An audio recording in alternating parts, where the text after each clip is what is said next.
Historic building in St. John's and kept firefighters working hard all day. That's right. Crews began dousing the blaze at the former Belvedere Orphanage on Margaret's Place around 4 this morning, and they're still on the scene hosing down hot spots. The building was destroyed, but the goal now was to keep flames from spreading to a nearby building, an effort that appears to be successful. The smoke billowing out of the building earlier today was so intense it forced the closure of 2 nearby schools, Brother Rice and Holy Heart, as well as the College of the North Atlantic's Prince Philip Drive campus. Here Now's Jeremy Eaton was on the scene in the early morning hours. He spoke with Platoon Chief Robert Fowler. We got a call shortly after 4 o'clock this morning reporting smoke in the area of Margaret's place down here. We sent one of our engine crews down to have a look around. When they arrived here, they immediately seen that the smoke was coming from the old MCP building here, and at one time I think it used to house the Newfoundland and Labrador school district. Anyway, the building is vacant, so as soon as we seen what we had here, the captain that was down here upgraded to a commercial structure fire. So we bought out all our units. We've got 3 stations here right now with numerous support units from other stations. We have roughly anywhere between 30 to 40 firefighters here now working on this fire, trying to get this under control. The good thing that the building is vacant, of course, that was in our favor. The weather is in our favor here this morning. There's no wind, so we're able to, that works in our favor. You know, the major concern here for us here this morning is Brother Rice High School down here behind. We want to make sure that this fire doesn't extend down into the school, of course. But right now we're keeping it to the old MCP building. There's a small building down on the back that runs down towards Brother Rice. Right now we got plans. We're bringing in an excavator to tear down a piece of that building so we can provide a fire break. We don't want this extending beyond this, where it's to there now. Well, the building is vacant, but is registered to a numbered company whose sole director is businessman Craig Williams. Now, he's also the director of Skymark Homes. Skymark Homes is one of 5 companies in Williams' name seeking creditor protection for a combined $20 million in debt. Well, a heritage activist says this is a big architectural loss for St. John's. The convent was built in 1827 and the orphanage in 1894, just after the Great Fire.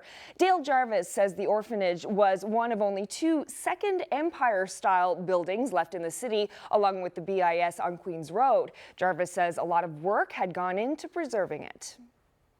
This is quite a loss. I mean, this was a really important complex of buildings, and there was a real push to have these buildings saved. Around 2000, there was a plan to demolish these buildings, and the Heritage Foundation, the Newfoundland Historic Trust, the province, the city really worked to ensure that these buildings wouldn't be torn down.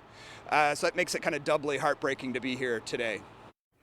Angry fishermen stormed their way into DFO in St. John's this morning. With recent cuts to the shrimp quota, the protesters say they want exclusive access to the fish in their zone. They don't want to share it with boats from other areas of the province or from outside. Here now, Cease Hare was there. The man in the black ball cap is Terry Ryan. He's the shrimp fisherman from Lassie who organized the protest. For the 50 who came, the protest started calmly, but quickly escalated. It should be given back to the tree cave fishermen and let us live off the resource, not them. Protesters kicked their way in, knocking out a plexiglass pane from the main door at the main entrance. Once upstairs, they broke through a second security door and then wandered through the hallways of DFO headquarters, searching and calling out for shrimp science staff. It was all a bit intimidating. That's when the police were called and the building went into a lockdown. Our office is right at the top of the stairs, and they tried to get into our offices first. And I have to say, we're a small group, and people were frightened. I think when you're faced with a group of people who seem upset, who you don't know, it's frightening. After negotiating for a few hours in the cafeteria, a deal was struck. Protesters got a written commitment that DFO will consider banning outside boats from fishing in Area 6. And they're going to actually specifically put that request to our management, and that they will have a decision for us as soon as possible, definitely before the end of this month. As for the damage to the 2 sets of doors and breaking into the building, the RNC says no complaint has been filed and no charges will be laid. Cease here, CBC News, St. John's. Well, we'll have plenty more on today's protest that did get quite tense for a while. We'll have that in 40 minutes. Well, this was the scene last evening at Bayview Manor Seniors Home. Fire broke out around 5 p.m. and 11 residents were evacuated from the burning building to a nearby church. Central Health says the most affected residents were then either taken in by family members, while 4 were given beds at the local hospital. There's no word on the cause of the fire. Even though this hardware store burned Monday, you can still smell it smoldering in tonight's high winds. This massive pile of rubble was Abbott and Halliburton Home Hardware, a store and craft shop that stood on this corner since the late 1940s. No one was hurt in the fire that started around 5 a.m. Monday. The owner does plan to rebuild in the spot and keep his current staff. For now, the warehouse across the street will be used to sell tools and building supplies. Well, a new interprovincial free trade agreement was reached today, and it's giving new hope to the possibility of more Labrador electricity flowing through Quebec and into huge markets in Canada and the United States. Premier Dwight Ball confirmed today that this was the basis of backroom talks between the two provinces some months ago, and now he says some serious negotiations will begin. Terry Roberts is on the story today and joins us now in the studio with more. So, Terry, this was quite a surprise today. What can you tell us? Well, yes, Carolyn, this deal is meant to do away with many of the restrictive barriers among provinces in this country, and the Premier says it will be good for businesses here.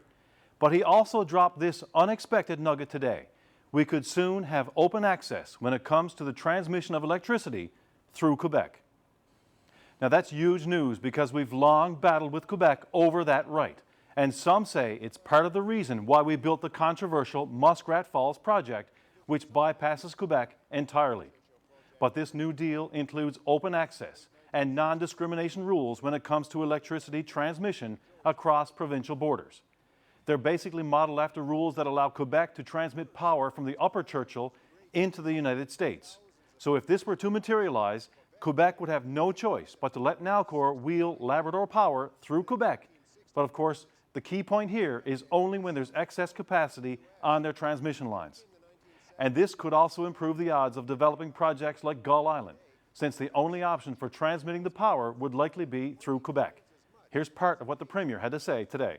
Well, you know, Terry, you could argue, I suppose, to some degree that the FERC rules, the U.S. rules that would apply right now. But, you know, we all know that, you know, that's not happening in a way that we'd like to see it happen. So we're going to get at the table and just to see if we can get that access more streamlined and that we put in place a framework where that could happen. So it's, well, best case scenario is we move electricity through Quebec and into markets, you know, could be Ontario, could be the U.S., it could be anywhere. And is, you know, what we're looking for is we see the transmission of electricity. That's the pipeline, that's the railway. You just move that electricity to the consumer. And that's what free trade is all about. Okay, so Terry, what's standing in the way of that happening? Well, Carolyn, as far as I can tell, not too much. The two provinces are going to have talks. But all it takes for these new rules to come into force is for either of the two provinces to sign off on them in the next 2 to 3 years. So even if Quebec says no, and our province says yes, we're going to get open access, at least on paper. There's still lots to talk about. We're talking the availability of lines, how much we'd be charged, you know, details of that nature. But Ball says this could mean big benefits to the province. You know, I'm not here to prejudge, you know, what the outcome will be. All I'm saying is that if there's an opportunity to bring benefit to our province, you know, we want to be at that table. It's an important discussion to have. Right now, we're seeing support from other provinces. We're seeing support from the federal government. We believe in using the resources that we have to support a national policy on green energy, and if that, you know, that leads us into a development, you know, in Labrador, well, you know, so be it. You know, that would be a good thing for our economy. But, you know, we got to get at that table first. And The Premier said today, we have never been better positioned to maximize the full potential of our energy resources, something this province has long sought. Carolyn? Thank you very much, Terry. That's Here Now's Terry Roberts. Well, talking about the full potential of the province's resources means you're also talking about its financial future. We'll take a close look at the money question later in the program when we speak to one of the people whose company determines whether this province can borrow from lending agencies. Hey, DJ! No way, DJ! Strikers in Gander weren't in a good mood this morning. They blocked more than a dozen managers from getting into their offices at DJ Composites. The aerospace manufacturer locked out its employees nearly 4 months ago in a dispute that's mostly about how much they're being paid. Police were called, and when the strikers wouldn't end the blockade, the managers headed home. Well, the Brad Guzzu team is in the record books again tonight. They finished round robin play at the World Men's Curling Championship with a perfect 11-0 record. Guzzu is representing Team Canada, and going undefeated is believed to be a first for the Worlds. His last 8 victories have been either big or comfortable wins. Guzzu moves into the playoffs tonight with a game against Sweden. That's happening at 10:30 Newfoundland time. And in about 15 minutes, we'll get a bird's eye view of how Guzzu's performance is going over when we go to Edmonton to speak with the CBC reporter covering the World Curling Championship. Live in Paradise, where we're here for the Memorial, the Royal Newfoundland Regiment Memorial High School Hockey Tournament. Easy for me to say. We're going to talk to the organizers and some of the kids actually playing in this tournament and ask them what it really means for them to be playing in this Memorial High School Hockey Tournament. That, and of course, your full weather forecast coming up right after the break. And later in the program, an international credit rating agency weighs in on how the province is handling its money problems.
And welcome back to Paradise, where we've got the Royal Newfoundland Regiment Memorial High School Hockey Tournament underway. We've got three strapping young guys here to talk to in just a minute.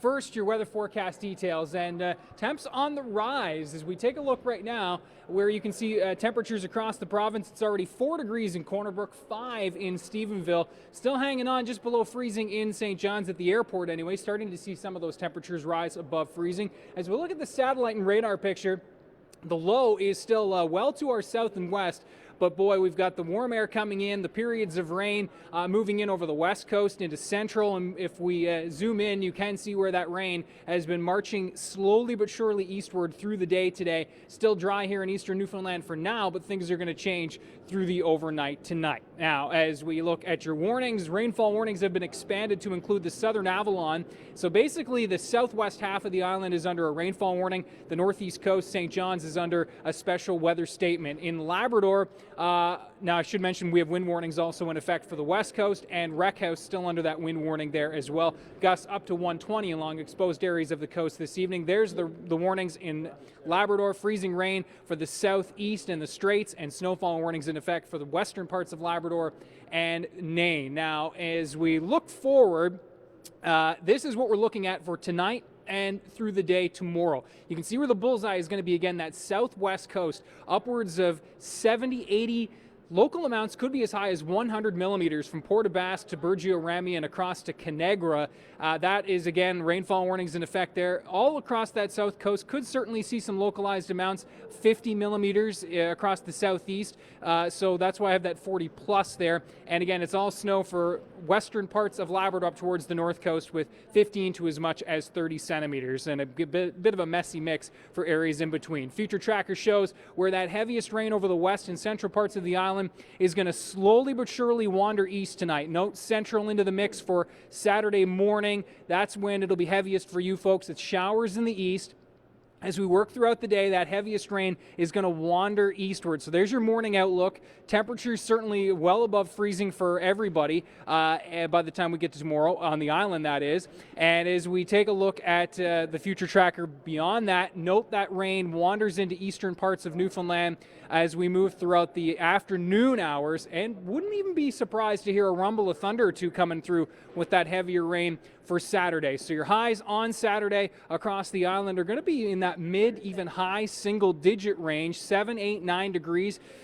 Won't be surprised to see a couple of sun breaks across western parts of the island tomorrow afternoon. And if that does happen, wouldn't be surprised at all if we see some double-digit temperatures, especially down towards the Stephenville and Port-au-Port Peninsula region. 6 on the plus side for Happy Valley Goose Bay. Some sun breaks possible in southeastern parts of Labrador. The snow will taper to flurries for you folks in western parts of Labrador.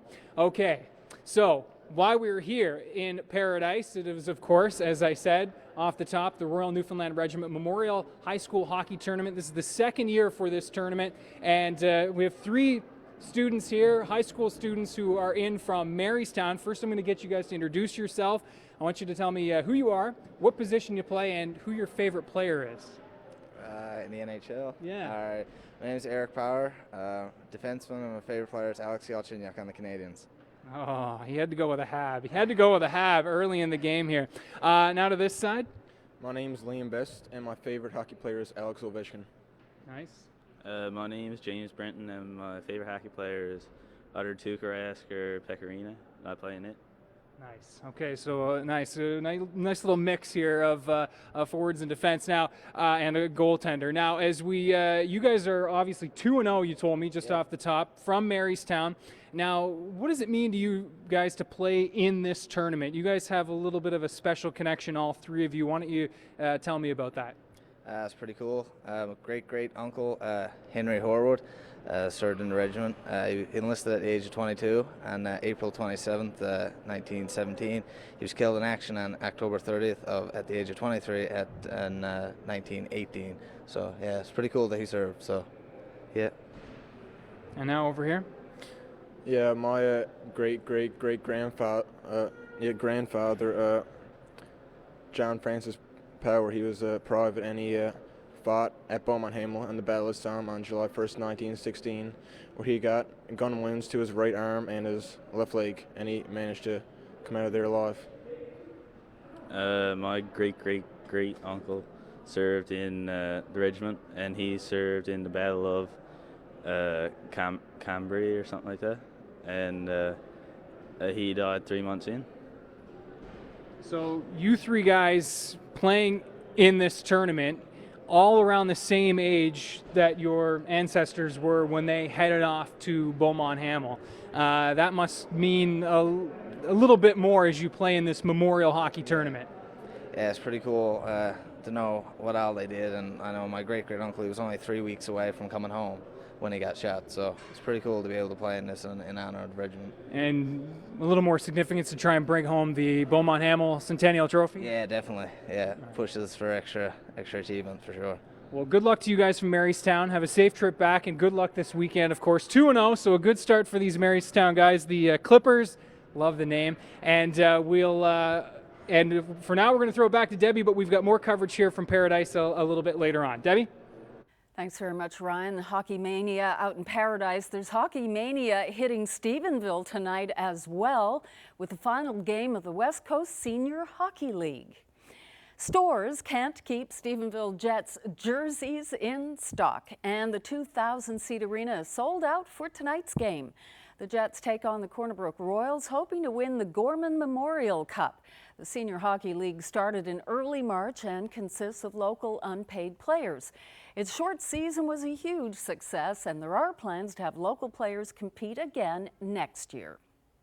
I think this is really about hometown pride, and there's a lot of local players here and a lot of local talent on the West Coast that are now being showcased on their local arenas, and that's a big part of this. And I think a lot of people like to know who they're watching. It could be their father, it could be their brother, it could be their son, and it's fantastic. I really think that's what's driving the success of this.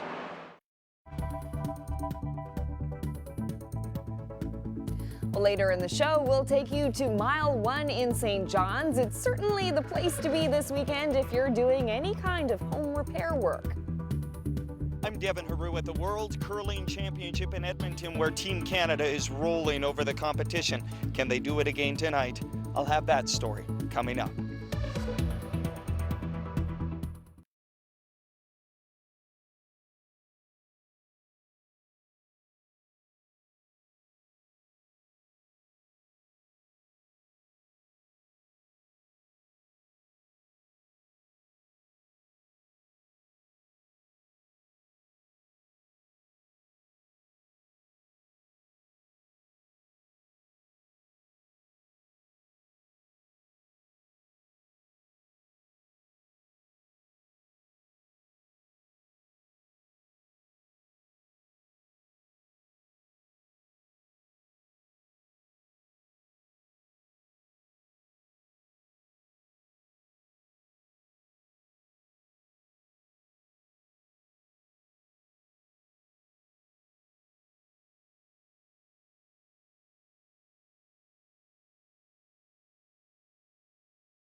Well, what an amazing week it's been so far for Brad Gouju and his team at the World Men's Curling Championship in Edmonton. Gouju, along with Mark Nichols, Brett Gallant, and Jeff Walker, are representing Canada, and so far their performance has been nothing short of spectacular. They've gone through the round robin undefeated with 11 wins, 0 losses. So to get some perspective, CBC Sports reporter Devin Heroux joins me now from Northlands Coliseum in Edmonton, where the World Curling Championship is being held. Hello, Devin. Hello, Carolyn, and hello to the great curling fans of Newfoundland and Labrador. Now, you were just telling me that just moments ago you were speaking with Brad Gouju. How is he doing? Well, him and I have gotten to know each other since my coverage of the Brier, and here at the Worlds. Brad just walked into the arena. We had a quick conversation. The team's going to be selecting their rocks right behind me for this big playoff game here tonight. I said, Brad, do you have a message for everybody back home? He said, say hi to everybody back home. He looks calm. He looks cool. Brad Gouju under control. Carolyn. Wonderful. Devin, so how would you describe Gouju and his team's performance so far in this competition? Out of this world, Carolyn. If you go back to the Brier and you rack up all the wins here in Edmonton, here's some perspective. Get ready for this number. 20 consecutive wins. Out of this world, like I said, and they're just on a different planet when it comes to curling. And you know, when you consider the fact that these are 20 consecutive wins at any level of curling, that is remarkable. When you consider the fact that it's the top Canadian teams and the top teams in the world, even more remarkable. I don't think there's going to be much that gets in the way of this Gouju rank. But we should say there is a big game here tonight, hours away now from Team Canada against Sweden. One of the more difficult challenges this week, in a week, like you said, has been spectacular, undefeated for this rank out of St. John's. Do you think, you know, you've been with Gouju almost every step of the way lately. Do you think that he's still on, you know, a high from the Brier win, from that big win in front of the hometown crowd? That is a great question, and I certainly think they're riding the wave. That crowd at the Mile 1 Center is unlike anything I've ever seen, and I've covered a lot of sports. The energy on Championship Sunday night in that building was something to remember. And then the party that went into the convention center across the street, and I've talked to these guys about that here in Edmonton almost after every game, about that Brier experience. No question, Carolyn, these guys are exhausted. It was such an emotional high to go through that week, to have all that expectation put on their shoulders. They're kind of somewhat flying under the radar here in Edmonton this week. Still Team Canada in a Canadian city. A lot of pressure that goes with that, but there's no question. You make a great point, Carolyn. They are riding that momentum. They want to ride it into this game tonight and then all the way into the championship on Sunday, perhaps win another title. And one of the most memorable things of the Brier here in St. John's, I think, is the crowd and the fans. They could have blown the roof off of Mile 1 with their cheering, and I'm just curious how the Edmonton crowd is in terms of their enthusiasm for this competition. I got to be honest with you, Carolyn, I'm missing that St. John's and I should say Newfoundland and Labrador crowd, because it's been rather sleepy here in Edmonton. There's two things going on here in this city. One, let's consider the fact that these games haven't even been close. I mean, a lot of these games are finishing in 6-end. Complete and total domination by Team Canada. So if you're considering battling traffic, make it here to the arena. The time you get to the seat, this game's already out of hand. So that's one factor. Then the other thing, this is a hockey town, and the Edmonton Oilers are in the playoffs for the first time in 11 years. So throughout the week, the crowds haven't been as big as perhaps expected here in Edmonton. It is a curling hotbed in this country, setting attendance records for Briers and past championships. But here's the thing, when it matters, these people show up. I expect them to show up in a big way here tonight. I know ticket sales have been strong for the weekend, and the reality of it is, Carolyn, is that everybody knew coming into this, it would probably come down to 1 or 2 games. Tonight's playoff game to book a ticket to the final, and that final game. I expect it to be rocking, and Edmonton's going to do its part to ensure the boys from St. John's feel right at home here in this city. Well, Devin Heroux, thank you so much for checking in with us, and enjoy the playoffs tonight. I appreciate that. Take care, Carolyn. You too. Well, after the break, the Moody's credit rating agency weighs in on how the province is handling its money problems.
Back to our budget coverage. Last year, the international credit rating agency Moody's was painting a grim picture of the province's finances. Things looked so bad, they downgraded our credit rating to the lowest in Canada. Ahead of yesterday's budget, some speculated there could be an even further credit downgrade, putting the province on the verge of financial collapse. Moody's VP and senior analyst Michael Yake joins us now from Toronto. Well, Mr. Yake, in general terms, what's your read of yesterday's budget? Well, I think there's two sides to the story. First of all, we have to acknowledge the positive news from the last year, 16-17. The deficit seems to be considerably lower than what was in the budget, so that's a positive aspect for the province. However, for this year and the future path of getting back to balance, it's still largely the same as last year. So our long-term view really hasn't changed despite that short-term gain from last year. So have they done enough or not enough to prevent a downgrade or perhaps a boost in the credit rating? Well, we still have to go through the budget in more detail, but our initial reaction, as I said, is largely the same path as last year. We're seeing basically the same risks as last year as well. As I said, there is a little bit of a positive news with the lower deficit, but it doesn't from last year, but it doesn't seem to be to continue into the future as well. So it was like a one-term gain for the province, but they can't keep that momentum going forward. Now, you mentioned the deficit. They did say yesterday that they had hit their target of reducing the deficit to just under $800 million. That is still a huge amount of money. We're short for operating expenses. What else would you have liked to have seen from the finance minister yesterday? Well, it's not so much what else we would like to have seen. As we indicated last year, with all the revenue measures that were put in place, we know that there's very limited room that the province can move now on further revenue measures. And as we saw in the budget, there are no new announcements on tax increases or fee increases. It's really going to come down to expenditure control. The budget talks about zero-based budgeting. It talks about wage freezes for management and non-union. So we're going to have to see how they can control expenses going into the future, especially since we know the last few years of the plan actually have a decrease in expenses as the years go on. A huge part of the province's expenditures are for salaries within the public sector. The finance minister, Cathy Bennett, said yesterday they have no plans for massive layoffs, but really, do they have any choice but to reduce the size of government's workforce? Well, there's always other options, and that's one thing we note with Canadian provinces. They have a lot of flexibility on both the revenue and the expenditure sides. However, having said that, we do recognize that labor, salaries and wages are a big portion of expenses. And as the minister mentioned, you know, there will be look at all options. Now, if that means layoffs, or if that just simply means freezing wages, or you know, eliminating positions that are presently vacant as well, we'll have to wait and see. It's not really for us to say what the province should do, but we will pay attention to how the province manages the expenses going forward. On the revenue side, it is limited what the province can take in by way of revenues, but they got lucky with $460 million in unexpected oil revenues. It did give them some wiggle room in this budget. How does Moody's look at the role of oil in sustaining us financially? Well, we do recognize that oil is going to play a big role in the future for the province. We know that, you know, when the price of oil comes back to a little bit higher levels, you know, the province will benefit from that. Having said that, still in the short term, there's a lot of volatility around the price of oil. Our own medium-term forecast is for oil to be within the $40 to $60 per barrel range. So at the $56 that the province has forecasted for this year, it's already in the upper level of that range. And another important aspect is the province has removed the buffer, the cushion that it put in last year's budget to account for revenue risk around the oil. There's no buffer, there's no contingency this year. There is some in the future years, but this year, without that buffer, there's little wiggle room if the price of oil was to go below the $56 per barrel. So how does Moody's look at that gamble? Well, we see that as a bit of a risk. As I said, at least the $56 is still within our range. It seems reasonable. Other provinces have the same forecast as well. But as I said, given the fact that it can be volatile, there is a downside risk if the revenue is less than what they forecast. Michael Yake, we're going to leave it there. Thanks very much for joining us. My pleasure. Thank you.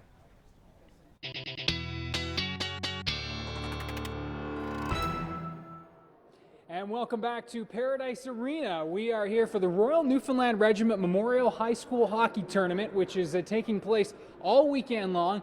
The opening ceremonies have just kicked off in the arena, and we're trying to respect that. So we are going to dart in there in a couple of minutes. But first, I wanted to bring you your long-range weather forecast, which includes your weekend details. Let's first take a look at current temperatures across eastern North America, because that is a big player.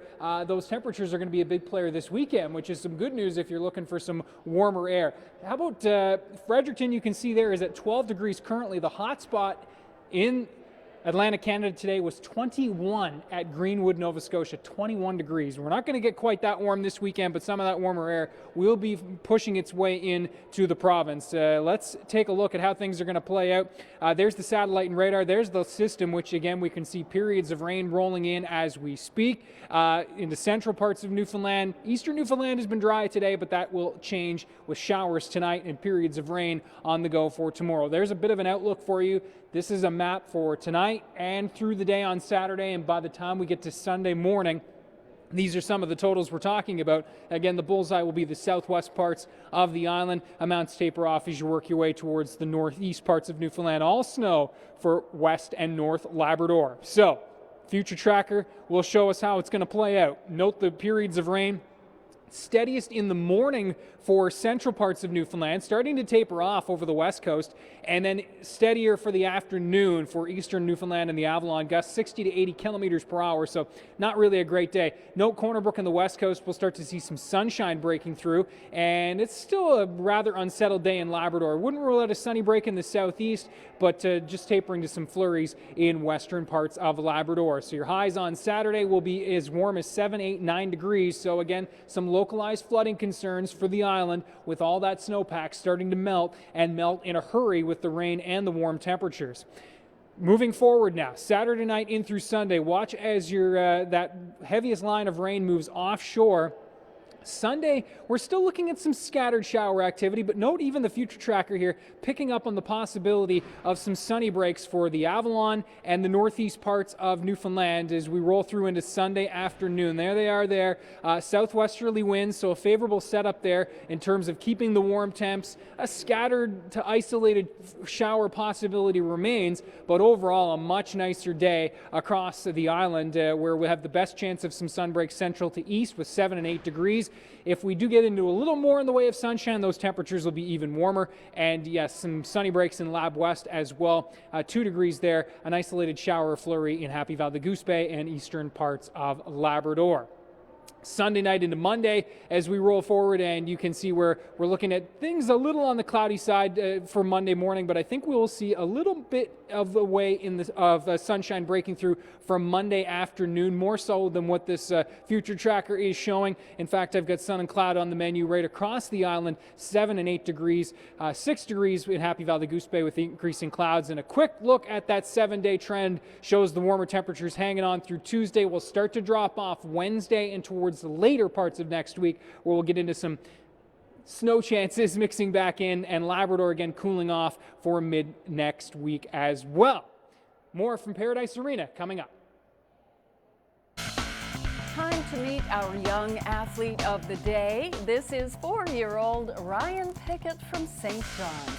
Ryan's a hockey player with the Avalon Celtics Learn to Play program. As much as he enjoys playing hockey, he also likes to watch hockey, particularly when cheering on his favorite team, the Toronto Maple Leafs. Well, Ryan, it looks like your team is doing pretty well this season. Congratulations, you are today's Young Athlete of the Day.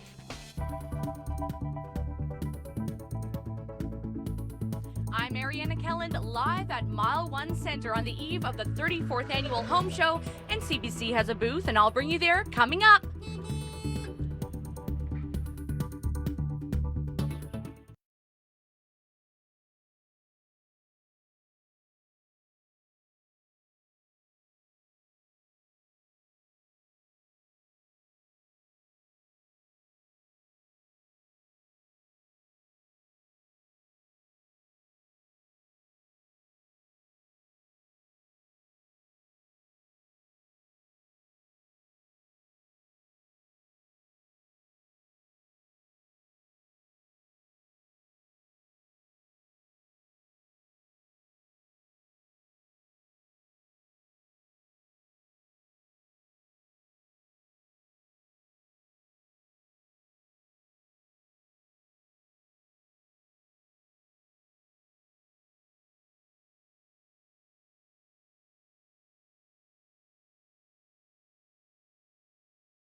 Welcome back to Here and Now.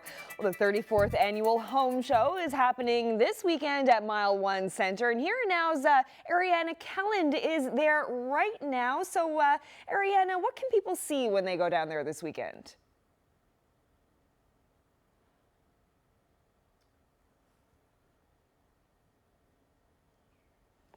And I think we are having some audio. Mike would be good. There we go. A mic would be good.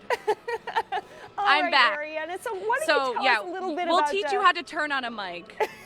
Great. Tell us a little bit about what people can see down there. Well, right now there is just a couple of people coming around. This is the 34th annual home show.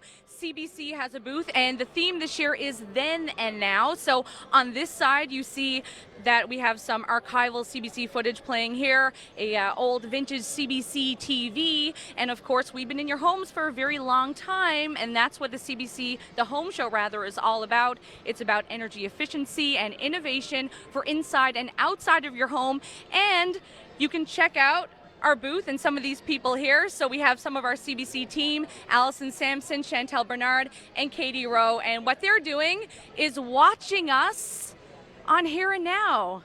Isn't that weird? There's a little bit of a delay, but the home show kicks off tomorrow, 10 a.m. It runs until 8 p.m. And you can also check us out on Sunday. It runs from 10 to 3. Reporting live for Here and Now, I'm Ariana Kelland. Thanks, Ariana. Well, back now to one of our top stories, the fisheries protest at DFO.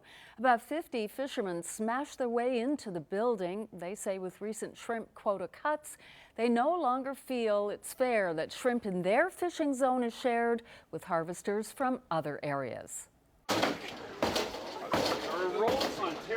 Doors open, boys, come on! The protesters did gain access to the secure part of our building where the employees are working, the offices, and they were looking for particular people in particular offices.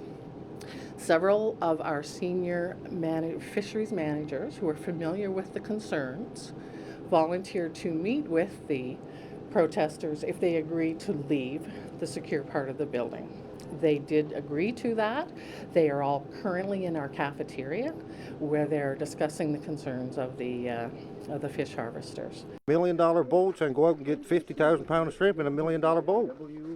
It's not feasible, and I don't know. I just don't know. I mean, every year we're protesting something, but this year is really drastic. It's really drastic. We got kids, we got mortgages, and whatever, like anybody else. And when you don't have the product to catch, then you're not making the money. So what were they saying inside about what they might be able to do to help with these concerns? We're making it a top priority. We're getting a written letter signed by the 4 of the main ones up there that there's going to be their top priority. So we got a written letter of commitment from DFO, which of course means more than a verbal commitment, that they're going to make our case a top priority. And they've specifically agreed to our request to have access to Shrimp Fishing Area 6, limited to only 3K and 2J harvesters this year. They agreed to that? No, they could not agree to, they couldn't make the decision today, but it's going to be a top priority, and they're going to actually specifically put that request to our management, and that they will have a decision for us as soon as possible, definitely before the end of this month. Canadians are getting their first look tonight at a new $10 bill that's coming out to mark the country's 150th birthday. The commemorative note includes portraits of Sir John A. Macdonald, Agnes MacPhail, and James Gladstone. The first time a Canadian woman and an Indigenous Canadian have been on a bill. The bank is issuing 40 million of the commemorative banknotes starting in June.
Welcome back.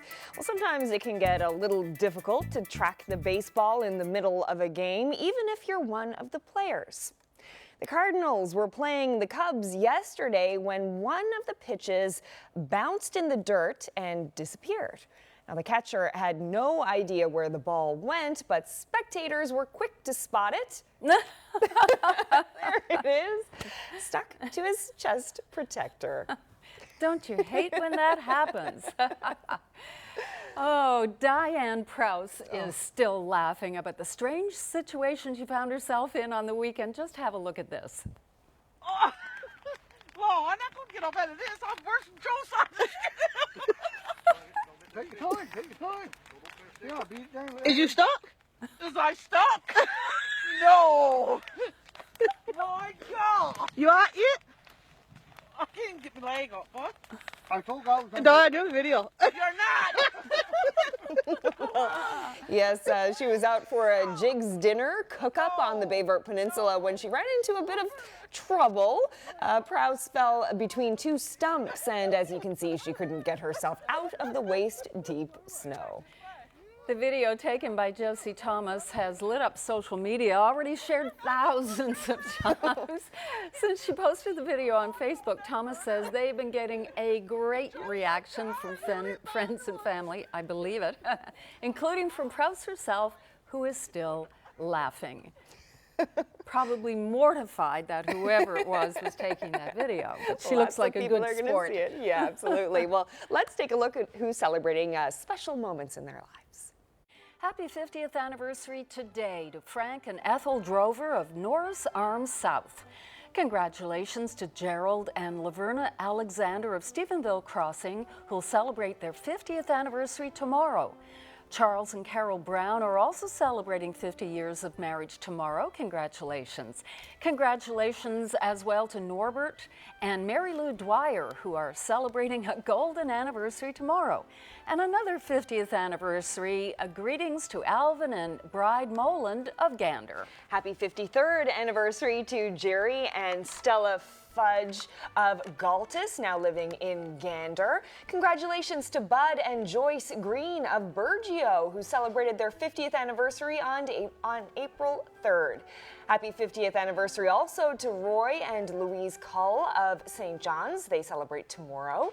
Happy 59th wedding anniversary today to Wilson and Audrey Stoyles of Goobies. Happy 91st birthday to Betty Halliday Wood of Logie Bay. She celebrated on April 5th.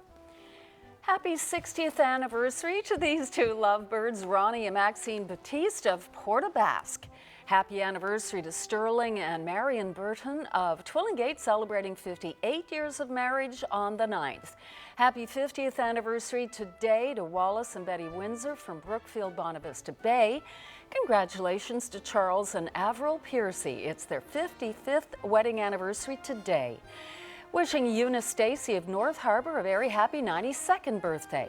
Margaret Hussey of Paradise is now 95 years young. She celebrated her birthday on April 3rd. Happy 90th birthday to Camille Bruce of Corner Brook, who will be celebrating April 13th. Happy birthday to Melded Sullivan of Lewisport. She celebrated her 96th birthday on April 3rd. Happy 64th anniversary to Florence and Joseph of Greens Harbor. They celebrated yesterday. And it's a 70th wedding anniversary this Sunday for Rod and Frances Dion in St. John's. The happy couple met after World War II and married in 1947. Wow. Well, it is a happy 62nd wedding anniversary to Sterling and Lizzie Hopkins from Brownsdale, Trinity Bay. They celebrated yesterday. Happy 60th anniversary to Norm and Rita Collins of Hare Bay, who will celebrate 60 years together this coming Monday. Happy 55th anniversary today to Cecil and Florence Gilbert from Bishop's Falls.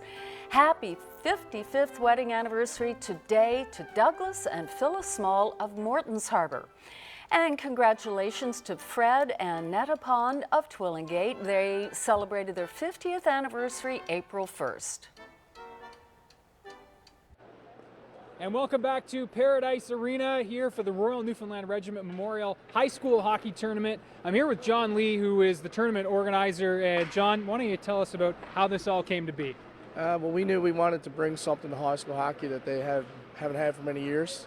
And with the 100th anniversary of Bowman Hamel last year, it was a great opportunity. So we approached the regiment and asked them for their permission to allow us to name the cup in honor of Bowman Hamel. And they were gracious enough to allow us to do that. How many high schools? This year we have 13. Last year we had 16. Yep. Nice.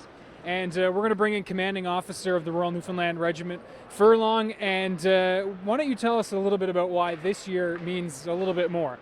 Well, last year, Ryan, we celebrated the 100th anniversary of Bowman Hamel. This year we're commemorating a couple of battles, the Battle of Arras and the Battle of Monchy.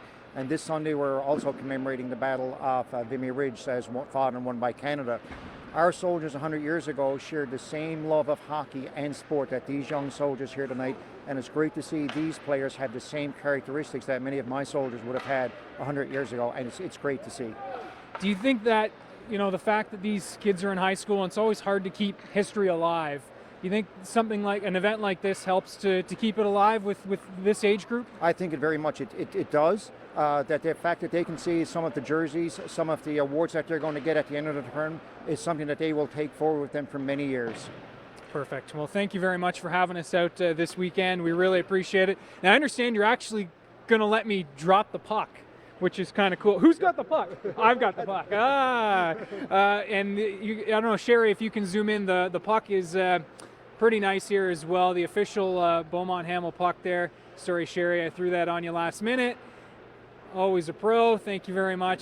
Sherry and Bruce here manning the camera on the ice, by the way, so they're doing a great job. We've got the high school kids here from Corner Brook Titans and the Holy Spirit Falcons from town. And here's the puck drop. Nice. So good luck to you guys this weekend. Good luck to all the high schools here. Again, 13 high schools, as they mentioned, doing battle this weekend here at this great tournament. We'll let Sherry take you out on some of the great high school students warming up here for the big tournament, which continues this weekend. Good night, everybody.